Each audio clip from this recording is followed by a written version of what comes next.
Silence of the Heart, Robert Adams, Chapter 8. Think how many years you'll be going through life believing that you are a body, a mind, an ego.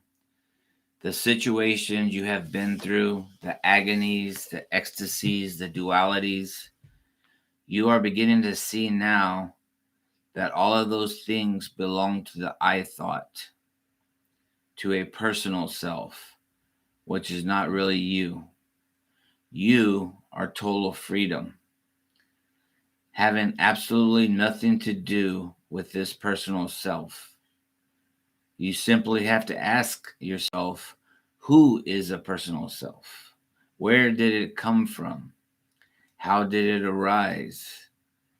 How did it get a hold of me and make me believe that I am a human? That makes me feel like I was born and I have to die. What is this personal self? Where did it come from? And as you follow the personal self, the I thought, you'll begin to see it never existed. It was never born. It is absolutely nothingness. And you will have become radiantly happy, full of love and full of peace. As you try to understand these things, as you begin to ponder what I am talking about, you will look for a way to remove everything from your mind, to empty your mind. You begin to inquire, to whom do all these thoughts come? To whom does these feelings of humanity come? To whom does this universe come? To whom does the ego come? And you smile to yourself. You keep still. You still soon realize that everything comes to you. It comes to you. I think these things, I believe this, and I believe that. I hurt. I feel this way. I feel that way. A new revelation comes. You begin to see that the I thought is the culprit. From the moment that you get out of bed in the morning, you begin with the I, and it never ends until you fall asleep. Therefore, the only peace you ever get is when you are asleep. When you are in deep sleep, the I returns to the heart, to the source. There is nothing going on, nothing happening. At that time, you are unconsciously the real self. You are self-realized. This is why when you get up in the morning and you say to yourself, I slept good, you are talking about the I. What you really mean to say is, the I was not interfering with your life. But as soon as you begin to think, you say, I am late for work. I have to catch the bus. I have a headache. I have to eat breakfast. And you go on and on with this I, and it never stops. All day long, it's I. Think about this. Am I not telling you the truth? You're always thinking about I this and I that. Until the night comes again and you sleep. And again, the I goes back to the source, into the heart. And you are at peace once more until you wake up and it starts all over again. After doing this for millions of years, you get to the stage when you will ask yourself, who am I? What is this I? How did it arise? From whence does it come? And this is the beginning of wisdom. When you inquire for the source of the I, you ultimately begin to trace the I back to the source. When you do this finally, when the I is in the source, it is just like when you are in deep sleep, except that you are conscious. Think about this for a moment. In deep sleep, you have no I, for it has returned to the source. You are totally happy, but you are unconscious of it.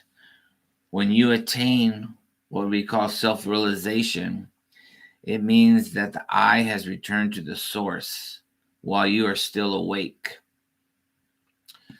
There is no body left to think. There is no one left to worry or fret or be unhappy. You have merged with the infinite.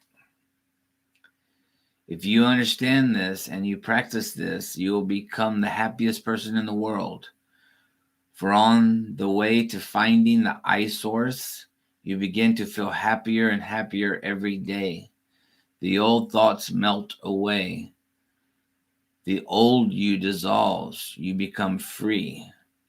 Whatever you identify with, that is what you become. Therefore, stop identifying with the worldly things. Identify with yourself. Now, how do you see this? How do you do this? It begins in the morning, as I told you before. That is the time when your mind has to be free because you have slept. You have had a semblance of peace. Being in deep sleep is an unconscious method of self-realization. You are realized when you are asleep. You are unconscious, so you are not aware of it. You want to be consciously asleep. When you are consciously asleep, you are awake. You are awake to yourself, to reality, to what is, to I am. When you get up in the morning, immediately before the thoughts come, identify with the self. Now, how do you do this?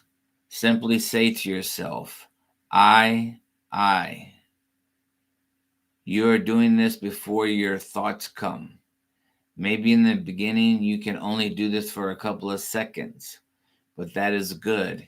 Even those couple of seconds will make your day fulfilled, and you will feel happy during the day. As time passes, as I explained before, the space will widen and you will be able to remain longer in this period of I. Now, when the thoughts come, simply ask yourself, to whom does these thoughts come? They come to me. And hold on to that me. Do not let it go. But do not concentrate on the me. Just hold on to the me. You concentrate on the source of me. It is like you are holding onto a rope and you are going to its source and you let go. Letting go is the source, total awareness, absolute reality. I am that I am. Do not try to analyze this. Just allow it to be. Remember the finite mind cannot comprehend infinity. This is why it is important to always see where you are coming from. What were you involved in today, as an example? In retrospect, go back to this morning. What was the first thing you did when you opened your eyes? You should have been aware that the I thought has traveled from the heart center to the brain. And now you are awake and you feel your body and you feel the world. You should not go any further. You should now attempt to work on yourself, where you send that I thought back from the brain, back to the spiritual center, the spiritual heart. You should immediately attempt to do this. In other words, you should not continue the game of the I thought. telling you things about your body, about your world. And you should not flick on the TV and watch the world news that pulls you further into the illusion. But you should immediately begin to inquire, what happened to the I? Where is the I? Apparently, it must be in my head, for I am aware of my body and the world, and I am identifying with it. This is the way you should talk to yourself. And you ask yourself the question, but how did that I thought get to my brain? And you stop as you begin to think about this, and you are abiding in the I. And if you are really abiding in the I thought begins to travel backwards. It begins to leave your head and begins to travel back to the heart. But you have to catch yourself. This is the first thing you should do when you awaken. I know most of you forget. Yet you should have some clue that tells you it is time for me to abide in the I. I am not going to allow the I to bring all of these thoughts into my head.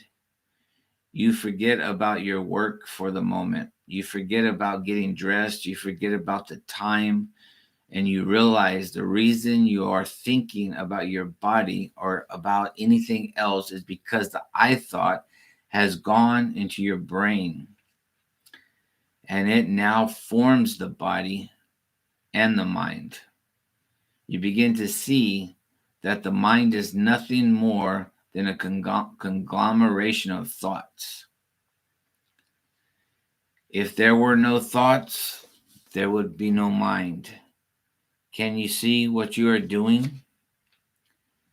As you begin this way, the I thought begins to return to the source by itself. In other words, you do not really have to send the I thought back to the self or to the heart center. You simply have to inquire what the I thought really is.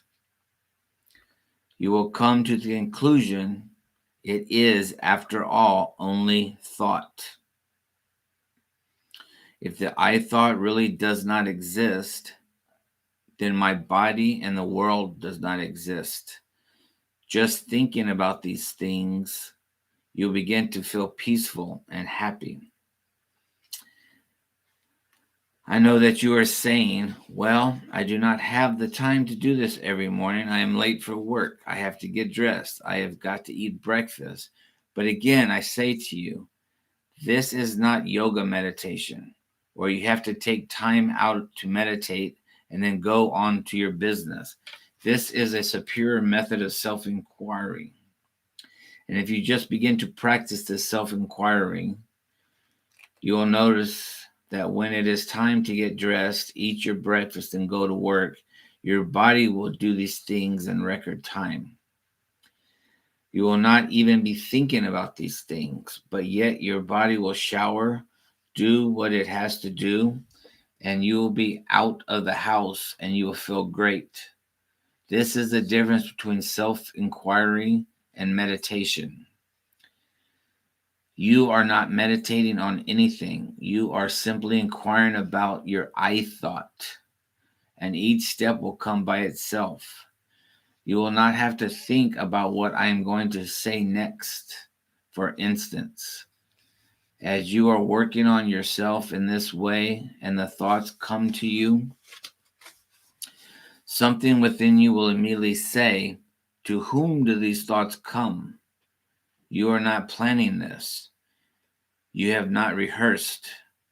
And by the way, never rehearse, never plan. Unless it is spontaneous, it will not work. Remember, this self-inquiry should be spontaneous. It will not work.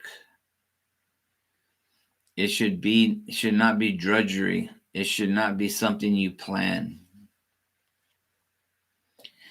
You begin to look at yourself. You open your eyes. When you wake up, you begin to realize that just before you wake up, You were in a state of total peace, in no thought state. You are in effortless, no thought state. But now you have allowed the I thought to go to the brain, and you are thinking about your body and the world. So the thought comes to you, how do I get back to the effortless, no thought state? By abiding in the I. Where did the I come from? I am. Who am I? Surely the I must have a source. That source must be quite powerful, a powerful thing in itself. Whatever it is, in other words, I'm assuming that you do not realize that the source is the self. But just by thinking that the thought came out of it, it must be something powerful. Then why did the I thought come out of it? What is the I thought? I keep calling it the I thought. It is a thought, but there is no I. This gives you a clue. It makes you happy, for you realize that you have got nothing to fight. As a matter of fact, some people just become still and they say nothing else. In other words, when you realize the I is a thought, you just become still, and the I will immediately disappear. There will be no thoughts. You will feel wonderful. Then you get dressed and go to work. But the momentum of what you did this morning will follow you throughout the day. It is true that you will get involved in the world, yet you will find that you have time to think of yourself. You will abide in the I. It will happen all by itself. And you will find in your work, whatever you do, you are making the right decisions without even thinking. Things do not disturb you. You are at peace with the world. You feel blissful. You have no desire to tell people about this. People have to be ready. They have to lift themselves up by their own bootstraps. People have to be prepared to be able to practice self-inquiry. And the preparation was usually made in previous lives. Therefore, something tells you it is a waste of time to write books, go on television, try to expand these teachings, and to do anything. You simply live your life in a wonderful way. Everything takes care of itself, and you notice that your consciousness is expanding. It began by thinking of yourself, and now is expanding and take into the world and take into the universe, and then you begin to see everything in this universe is an image on a screen, and you are the screen. You never worry again. You never fear anything again. You understand the wholeness of everything, and there are no mistakes. All is well. Nothing is wrong. But you have to do these things every day, especially in the morning when you first open your eyes. This is the time to really work on yourself. If you wait until later, then Maya becomes too strong and grabs a hold of you, causing you to get really involved in a lila. But as you work on yourself every morning, the body takes care of itself. The mind becomes extinguished.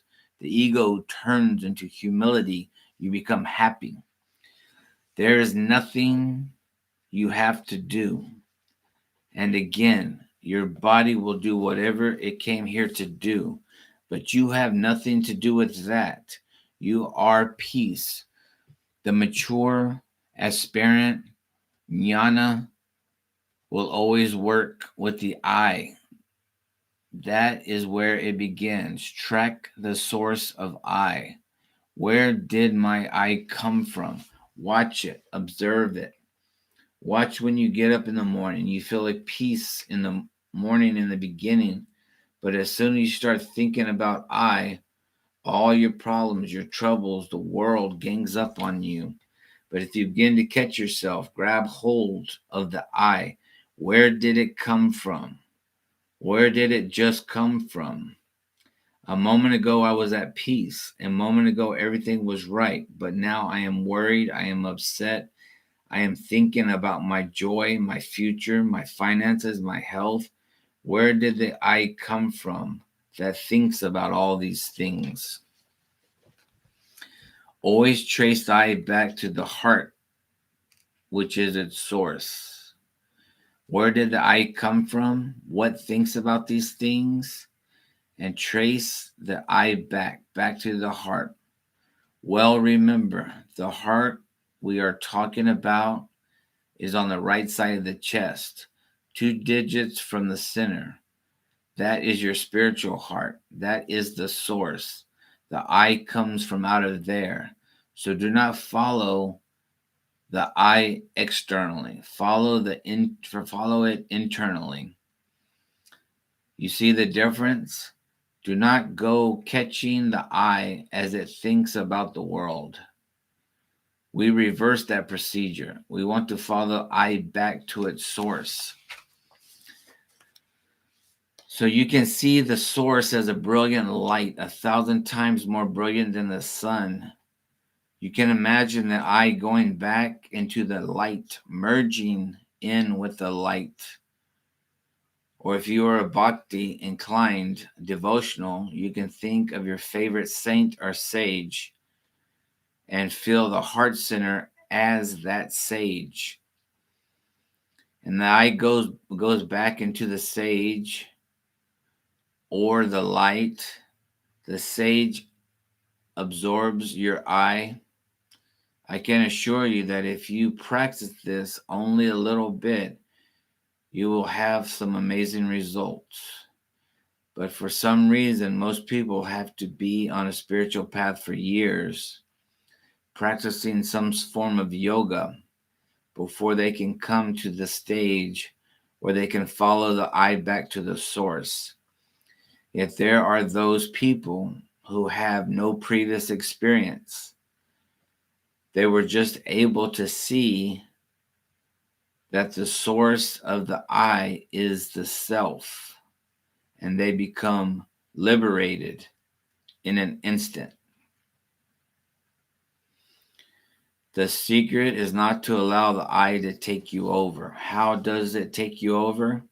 You begin to allow it to identify with worldly things.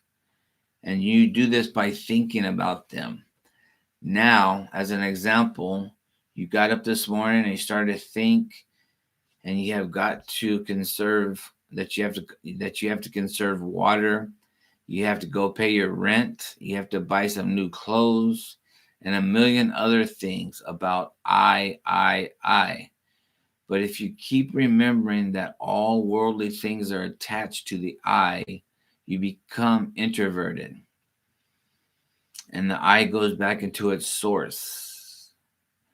As you keep doing this every morning, either watching the I or asking, to whom do the thoughts come? You will notice a subtle change is taking place in your life. The first change you will see is this. You develop a semblance of peace that you never had before. You will just not be disturbed by anything, and you will be surprised at yourself. You will notice the things that used to make you angry no longer have the power to do that. You will notice that the things you feared, for instance, depression, recession, the loss of memory, whatever, your wife running away with the milkman, maybe that is a good sign that these things no longer disturb you. You will just feel good. You will feel good all over it. You will turn into pure happiness. You are just happy for no reason. Can you imagine what it feels like to be happy without interruption for no reason? It has absolutely nothing to do with the world. It does not mean you will not go. It does not mean you will go around laughing hysterically all the time. It means you just feel happy. You hear about the war in Iraq and you are happy. There is no war in Iraq and no you, and yet you are happy. You work and you are happy. You do not work and you are happy. You have possessions and you are happy. You don't have possessions and you are happy. In other words, it makes no difference what the world may seem to bring to you. You are no longer identifying with the world and its objects. You are seeing the world as yourself, or you are beginning to, slowly but surely. Once the eye goes back into the source, even for a few moments at first, you become joyously happy. You have much peace and harmony. You feel it immediately in the beginning. It might not last, but at least you have had it for a few moments. And you were able to prove the truth of what I am saying. Some of you told me that you have been able to do this for a few moments, and you felt joy, peace, bliss that you never felt before. You're beginning to feel yourself, your real self, as you continue to do this every day, especially when you wake up in the morning. Those periods will last longer and longer. They will expand, and you will be able to rest in that space, which is called the fourth state of consciousness, the gap between sleeping and waking. You'll be able to stay there for longer periods of time, and you will feel what I am talking about. Yet there are some of you who do not practice whatsoever. If you are a bhakti, you really do not have to. All you have got to do is surrender. Total surrender, which leads to the same thing. But if you are an aspiring jnani and you want to get it over with, just grab hold of this eye, follow it to the source, and become free, totally and completely.